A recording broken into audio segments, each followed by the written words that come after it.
17 September 2021. Start. A very eventful year has just passed. The common man has reaffirmed his belief in democratic values and restored our distinction as the largest living democracy in the world. On this occasion, each one of us has to ask ourselves in all humility whether we have followed the inspiring example set by the leaders of this ancient land. Have we comprehended the new national ethos and adequately responded to it?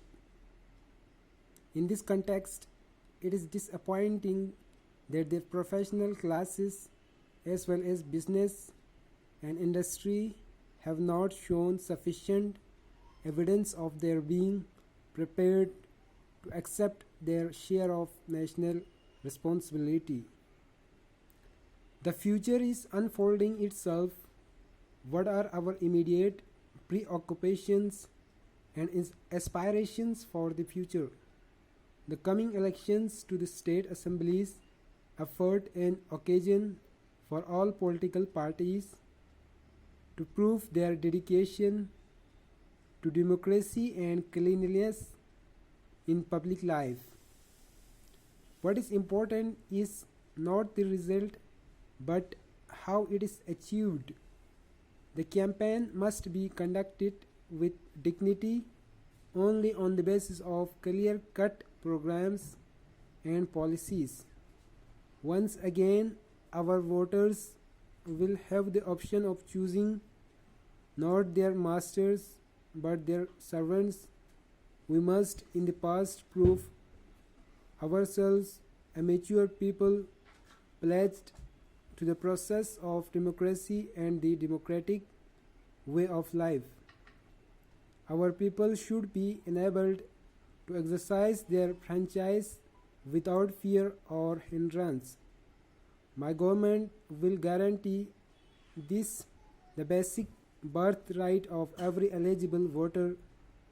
Let the free will of the people prevail and all will be well. Whatever the result, this is my firm belief. Many problems loom large on the horizon. We must face them with courage and self-confidence. Some frustrated and desperate elements in our society today are determined to scuttle the principles of our democratic way of life and destroy the very fabric of our secular society. While every one of us is entitled to freedom of expression in appropriate forums, no one should be permitted to drag each and every issue to the streets, excite dormant passions, advocate disrespect for law and order, and incite violence. Such a policy of unwarranted confrontation, backed by provocative action on the slightest pretext, is a challenge we as citizens of a free country need to face with determination.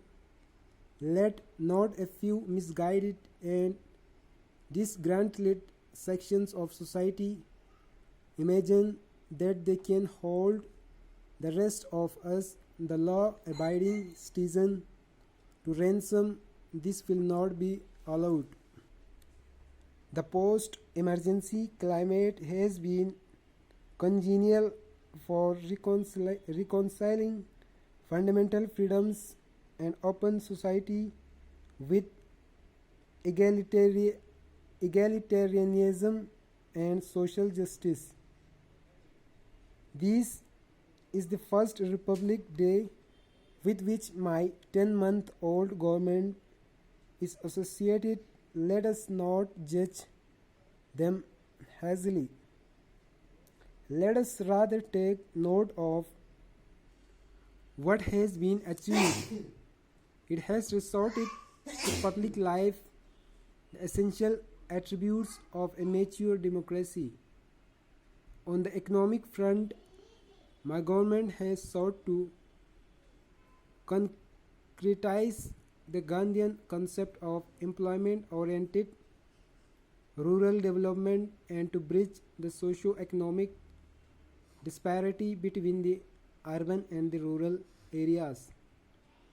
For the first time since independence, our political life is not dominated by one monolithic political party. Today, men of good conscience but with varying shades of political opinion are working together for the good of the nation.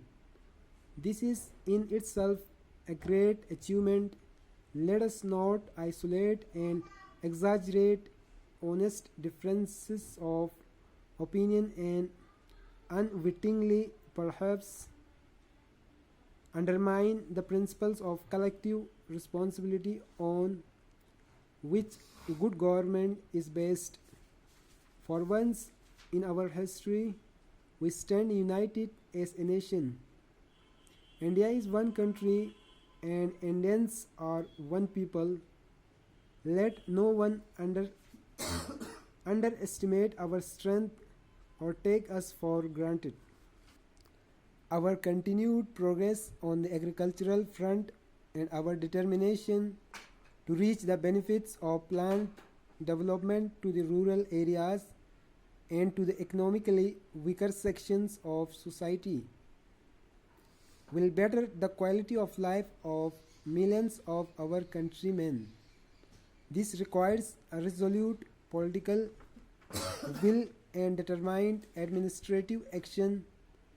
To our sound and broad-based scientific and technological achievements which have been acknowledged all the world over, we have handsomely coupled research and development to take care of the future. Today, we are recognized as one of the 10 most industrially advanced nations in the world.